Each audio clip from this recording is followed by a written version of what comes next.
If you want to replace a paycheck, you have to understand what a paycheck really is. A paycheck is not just money, it is a system. You give your time, your energy, your attention, your body, and often the best hours of your life to someone else's machine.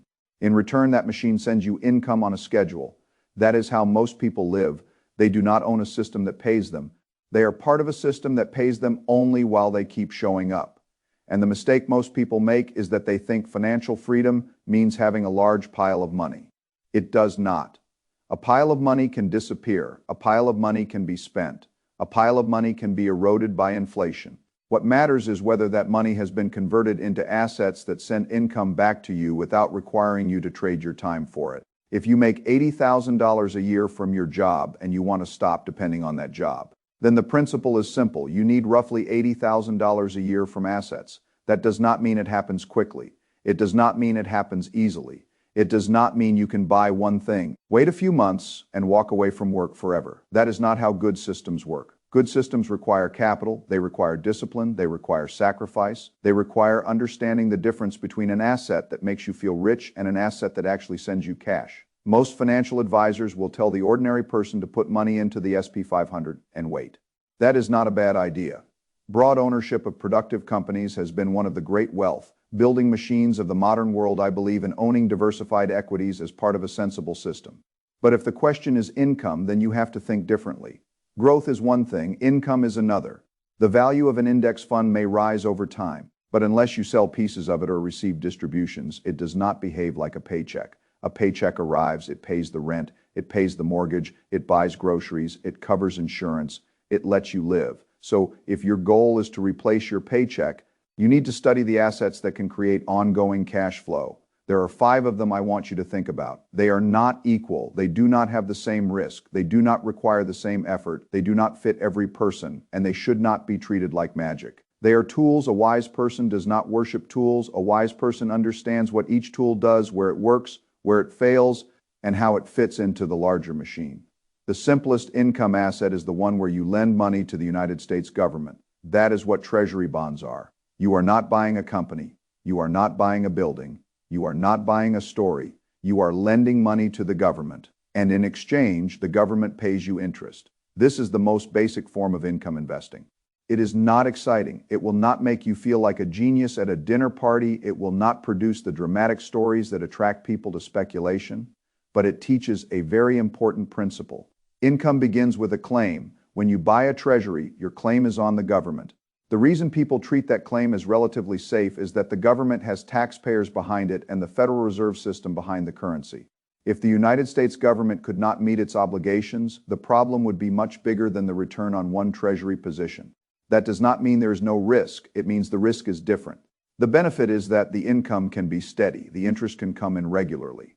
In many cases, the interest is not subject to state tax, which can make a difference compared with some bank interest. And if you use a Treasury bond ETF that holds very short-term government debt, you can create a monthly income stream that is simple to understand.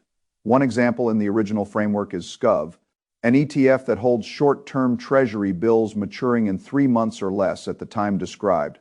It was paying around 4.7% annually with monthly distributions. That is the attraction. But the limitations matter just as much. When you put money into this kind of instrument, you are not investing primarily for growth. If you lend $100, the $100 does not become $200 simply because time passes. You receive interest on the $100. That is different from owning a business that grows its earnings, expands its market, and increases its value. Treasury income is more like the stable base layer of the system. It is designed to produce income with lower volatility, but the return is capped by the interest rate environment. If interest rates fall, that income can fall. If inflation is higher than your yield, your purchasing power can still be squeezed. And unlike a bank deposit, a Treasury ETF is not the same as an FDIC, insured account. It is backed by Treasury securities, but the structure is different. You have to understand what you own, how it pays, and what role it plays. That is the first principle. The safest looking income often gives you the least growth. That is not a defect, it is a trade-off. A person who wants to replace a paycheck needs to learn trade-offs because every income asset has them. If you want more income, you usually accept more volatility, more work, more complexity, or more business risk. The next step is dividend, paying ETFs. This is where the system becomes more interesting because now the cash flow is no longer coming from the government. It is coming from businesses. A business earns revenue. It pays expenses. If it is strong enough, it produces profit.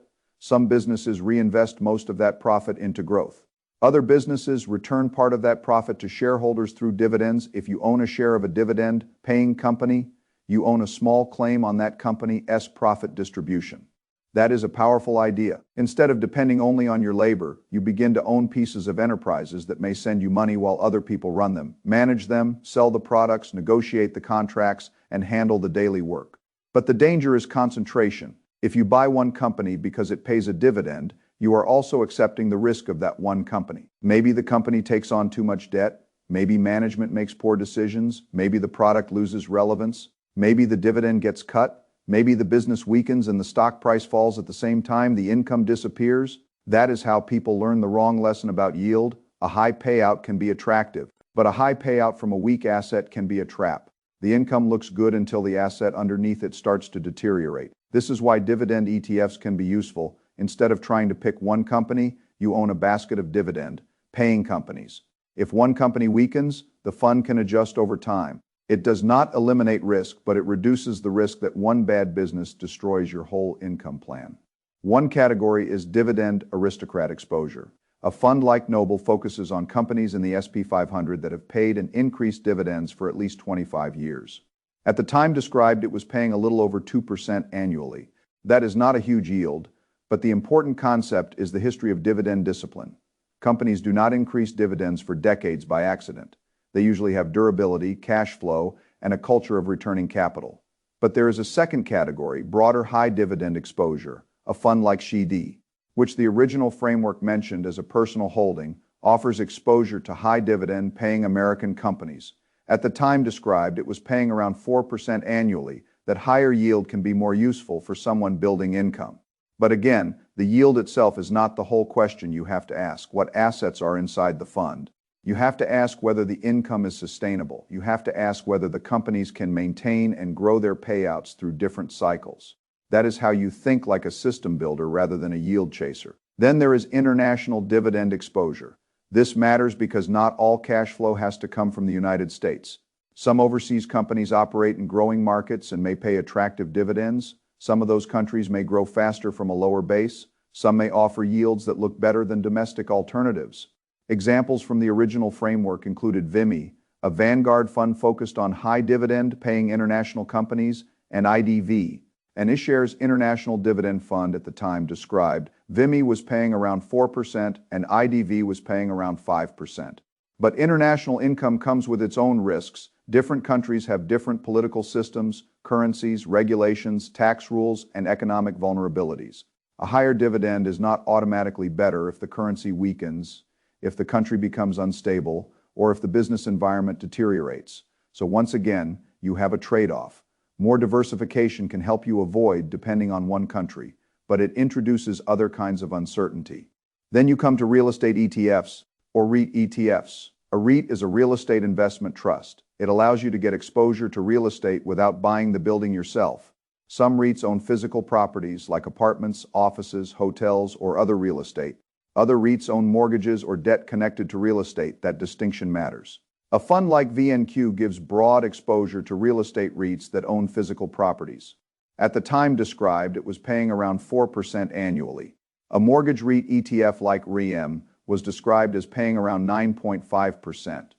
But the original point was very important. The higher number is not free money. Mortgage REITs can be more volatile because the assets are different, the leverage can be different, and the sensitivity to rates can be different. This is where many people make the mistake that hurts them. They see 9% or 10% and compare it to 4% as if the higher number automatically wins. That is not investing. That is only arithmetic. Investing is understanding the thing underneath the number. If the asset underneath the yield is weak, unstable, or overly exposed to a bad cycle, then the yield can vanish and the principal can decline. Then the investor loses both the income and part of the capital. So the rule is simple. Do not make the dividend your only decision factor. Income matters, asset quality matters more. The best income assets are not just assets that pay today. They are assets that have a reasonable chance of paying tomorrow, and the year after that, and through hard environments. That brings us to the next level of difficulty, owning real property. This is more advanced because it is no longer as passive as buying an ETF. You are dealing with a real building, real tenants, real repairs, real insurance, real taxes, real vacancies, and real management decisions. But it is also powerful because real estate can create multiple forms of return at the same time. It can produce cash flow. It is a hard asset. You can see it, touch it, insure it, improve it, and rent it to someone who needs a place to live or operate. And it can offer significant tax advantages when handled properly with professional guidance. But real estate is also where people overestimate themselves. They hear stories about passive income. They imagine buying a house, collecting rent, and watching money arrive forever. That is the fantasy version. The real version requires numbers, discipline, and operational ability. Let us use the simple example from the source. Suppose you find a 3-bedroom, 2-bath property for $200,000. In some markets, that may sound impossible. In other markets, it may be realistic. The point is not the exact location. The point is the calculation. Suppose you can rent that property for $2,000 a month. That gives you $24,000 a year of potential rental income. But potential income is not profit. You still have expenses, you have property taxes, you have insurance, you have maintenance, toilets break, roofs age, heating systems fail, you have management fees, because if you want this to behave more like an investment and less like a second job, someone has to handle tenants, repairs, calls, and coordination. You also have vacancy because tenants move out and there may be time before another tenant moves in. After subtracting all of those expenses, suppose the property produces $10,000 a year in net operating income. If you bought the property all cash for $200,000, that is a 5% return on the cash you put in. That may be acceptable to some people, it may not be acceptable to others. The original framework said a 7% cash return would be more attractive. That means that on a $200,000 investment, the target would be $14,000 a year. This is the part most beginners want to skip. They do not want to do the math, they want the story, they want the dream. They want the phrase passive income, but the math is the truth. The story is not. If the numbers do not work before you buy, enthusiasm will not make them work after you buy. A good investor knows the acquisition cost, the expected rent, the expense load, the vacancy assumption, the management cost, the maintenance reserve, and the cash return before making the purchase. Then comes the tax side. Real estate can be powerful because the tax code recognizes depreciation. A building gets older each year, and the owner can often use that depreciation as a deduction, even if the property may be holding its market value or appreciating. In the example, if the property cost $200,000 and $30,000 was allocated to land, then $170,000 was allocated to the building. Under basic depreciation, that could create more than $6,000 a year of deductions. That matters because the property might produce cash flow while the taxable income is reduced by depreciation and other ordinary and necessary business expenses. But this is exactly where you should not be casual. Tax rules are not slogans, they are rules. You need a good accountant, you need documentation, you need to separate real business expenses from personal spending. You need to understand what is allowed and what is not. The principle is that real estate can give you cash flow. A hard asset and tax efficiency if you buy correctly and manage correctly, but if you buy badly, it can give you negative cash flow. Tenant problems, repair shocks, legal issues, and stress. That is the trade-off. Higher control can bring higher opportunity, but it also brings more responsibility. The next income asset is even more demanding. Business ownership. Most people understand employment. Few understand ownership. An employee receives a salary. That salary is an expense to the business. The owner receives what is left after the business earns revenue and pays expenses. That difference changes everything. If a business generates $1 million in revenue and has $600,000 of expenses, then it produces $400,000 of profit. That profit belongs to the owners, subject to the structure, taxes, reinvestment decisions, and any profit-sharing arrangements. This is why ownership can be one of the strongest paths to income. You are no longer selling hours only. You are building or buying a machine that can produce excess cash after paying the people and systems needed to operate. But it is also one of the hardest paths. There are two broad ways to get there. You can start a business or you can buy a business. Starting a business requires creation. You have to find a customer, solve a problem, build a product or service, create systems, hire people, manage cash, survive mistakes, and stay alive long enough to become durable. Buying a business can look easier because the machine already exists. It may already have customers, revenue, staff, and systems. But if you buy a small business, you may discover that the business depends heavily on the previous owner. If that owner leaves and the customers leave, you did not buy a machine, you bought a job with a price tag. That is why truly passive business ownership usually requires more capital. If you buy a very small business, you may have to work inside it. You may need to become the operator. You may need to improve it, stabilize it, and eventually replace yourself with management. Only then does it become more passive. The internet makes this sound too easy. People say, buy a car wash, buy a laundromat, buy a small service business, buy this, buy that. But the principle is always the same. A business is a system of people, customers, costs, processes, and risks. If you do not understand that system, the business will teach you through losses. The phrase, how hard could it possibly be, has humbled many people because business looks simple from the outside and becomes complex the moment you own it. That does not mean you should avoid it. It means you should respect it. Business ownership can produce extraordinary income. It can create control that public markets do not give you. It can allow you to influence revenue, expenses, marketing, hiring, products, and strategy, but that control is not free. It comes with responsibility. If you want business income without working in the business, you need either enough capital to buy a durable system with management already in place or enough skill to build a system that can eventually operate without you. That is why business ownership is not for everyone. For the right person, it can become the most powerful asset on the list. For the wrong person, it becomes an expensive lesson in overconfidence. The fifth asset is peer-to-peer lending, or more broadly, private credit. This is where you lend money directly or indirectly to people or businesses that need capital. They might need money to buy a rental property, they might need a personal loan, they might need short-term financing for a real estate project. In exchange, they pay you interest. The attraction is clear. The interest rates can be higher than what you receive from government bonds or many dividend assets in private credit markets. You may see rates such as 5%, 10%, 15%, or even 20% in certain situations. But again, high interest means someone is willing to pay a lot for capital that can be rational in some cases, such as real estate flippers using hard money loans. But it also means you must ask why the borrower is paying that much. If the risk is low, money is usually cheaper. If the interest is high, the risk is often higher too. So the key is collateral. If you lend money and the borrower defaults, what do you have? If the loan is backed by a real asset, such as real estate, you may have some path to recover part or all of your money. If it is unsecured, you may simply be relying on the borrower's ability and willingness to repay. That is a very different kind of risk. Private credit can create income from capital you already have, but it requires due diligence.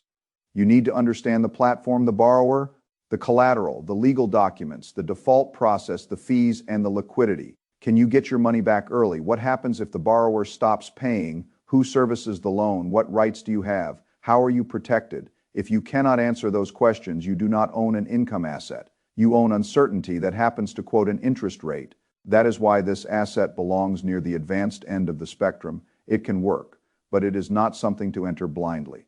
Now step back and look at the full system. Treasuries are the simplest, lower growth, relatively stable income, less operational work.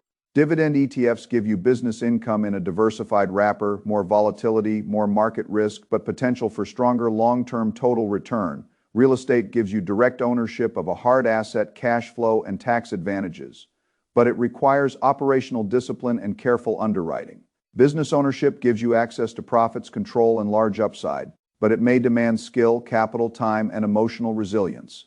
Private credit can give you higher interest income, but it introduces borrower risk, collateral risk, platform risk, and liquidity risk. These are not random assets. They are a ladder. At the bottom, the system is simple and the return is usually lower. As you climb, the potential income can increase, but the responsibility increases too. That is how reality works. Most people want high income, low risk, no work, instant liquidity, tax advantages, and full control. That asset does not exist. If someone tells you it does, they are probably selling you something.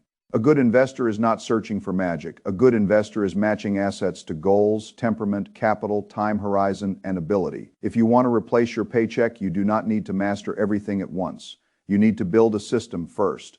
Understand how much income you actually need. If your job pays $80,000, do you truly need $80,000 from investments to leave it? Maybe yes, maybe no. If your spending is lower, the number may be lower. If your expenses are higher, the number may be higher. The paycheck number is a starting point, not a law. Then understand how much capital each asset requires. At a 4% yield, $80,000 of income requires $2 million of capital. At a 5% yield, it requires $1.6 million. At a 7% yield, it requires around $1.14 million.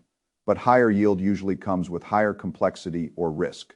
So the real question is not just how much income you want. The real question is what risks you are willing and able to carry to get that income.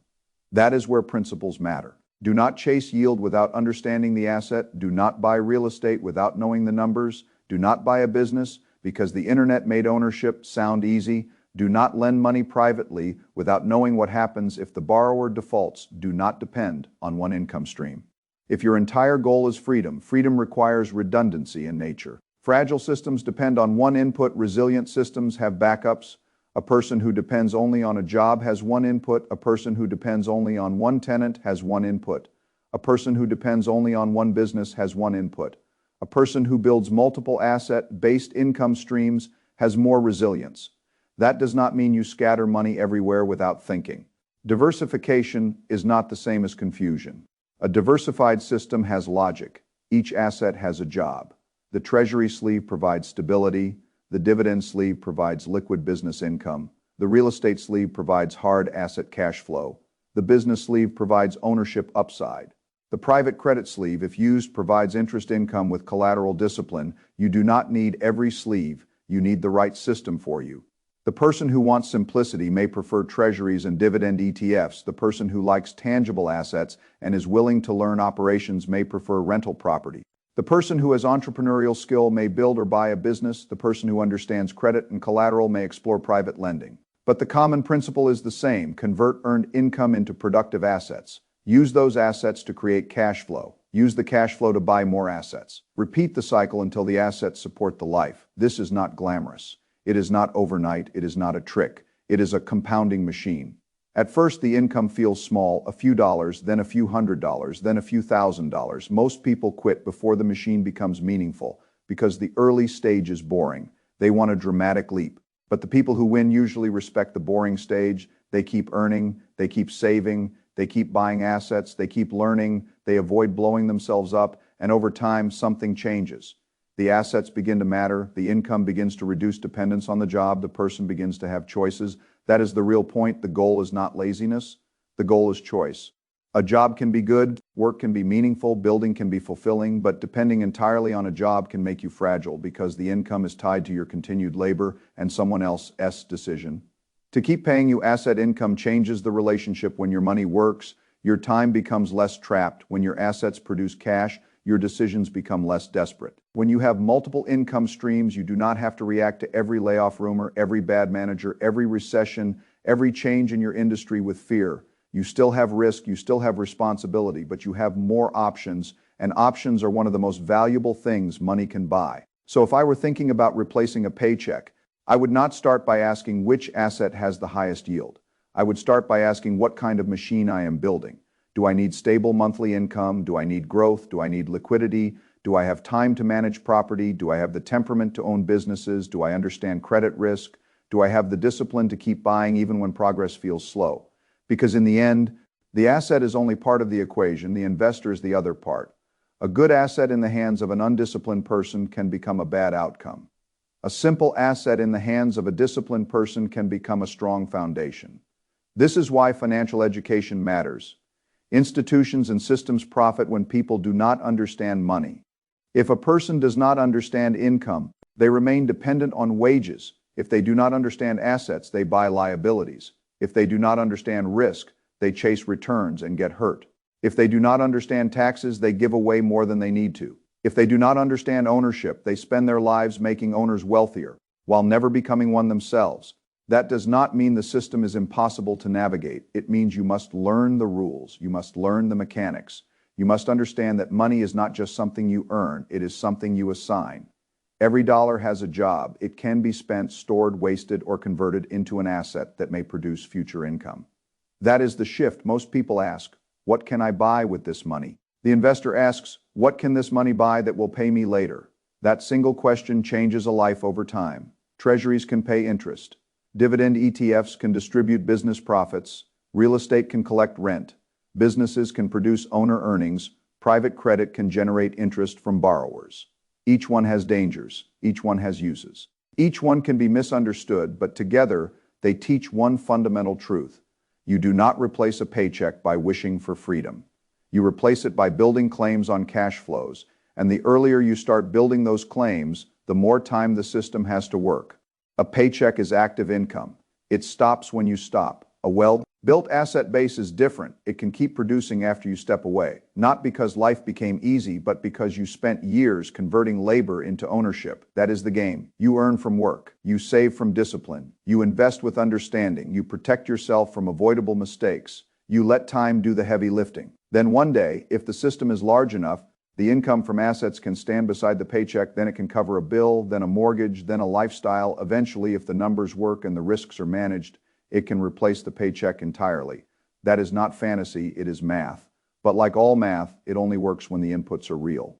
You cannot pretend expenses are lower than they are. You cannot pretend yields are guaranteed. You cannot pretend real estate is passive if you have no systems. You cannot pretend a business is an asset if it only works when you are exhausted inside it every day. You cannot pretend a high-interest loan is safe because the number is attractive. You have to deal with reality. And reality rewards the investor who respects risk. So start with the simplest principle. Do not try to become free by taking risks you do not understand. Start by understanding the income streams available to you. Study Treasuries, study dividend ETFs, study real estate numbers, study business ownership, study private credit, compare them honestly. Then choose the assets that fit your situation. If you need simplicity, do not force yourself into complicated deals. If you have no interest in tenants, do not buy a rental property just because someone told you real estate is the path to wealth. If you hate operations, do not buy a small business and pretend it will be passive. If you cannot evaluate collateral, do not lend money privately because the rate looks high. Your strategy must fit your nature. That is one of the most important principles in investing and in life. The best strategy for someone else may be the wrong strategy for you, but doing nothing is also a strategy. It is usually a bad one. If all of your income comes from labor and all of your savings sit idle while the cost of living rises, then you are exposed to a different risk, the risk of never building the machine. So the balanced path is to act, but act intelligently. Start small if you must. Learn with small amounts before using large amounts. Keep records. Understand taxes. Use professionals where the rules are complex. Avoid leverage you do not understand. Avoid assets that require more skill than you currently have, and keep returning to the central question. Will this asset help me build reliable income without destroying the capital that creates it? If the answer is yes, study it deeper. If the answer is no, walk away. The purpose of money is not to impress people. The purpose of money is to give you the ability to live according to your principles. For some people, that means quitting a job. For others, it means staying in a job but knowing they do not have to. For others, it means helping family, taking care of health, supporting a community, or simply sleeping without financial panic. The assets are not the goal. The freedom is the goal, but freedom without a system is fragile. That is why the 5 assets matter. They are not magic tickets. They are building blocks. Treasuries, dividend ETFs, real estate businesses, and private credit each show you a different way capital can work. Some are easier, some are harder, some are more stable, some can grow more, some require almost no effort after purchase. Some require serious skill. The right combination depends on who you are, what you know, how much capital you have, how much time you have, and how much risk you can survive. A good life is not built by copying someone else's portfolio. It is built by understanding the principles, then applying them to your own reality. And the principle here is clear. If you want to stop depending entirely on a paycheck, you must start buying or building assets that pay you, not someday, not when everything is perfect, not after you feel completely ready. You start by learning, then you start by allocating. Then you refine. The machine will not build itself, but if you build it patiently, carefully, and honestly, the day may come when your investments are no longer small side income. They become the income, they become the system that supports you. They become the reason you can choose how to spend your time. That is when money stops being only a reward for labor and becomes a tool for freedom. And that is the shift most people never make. They work for money their whole lives. The investor learns how to make money work back.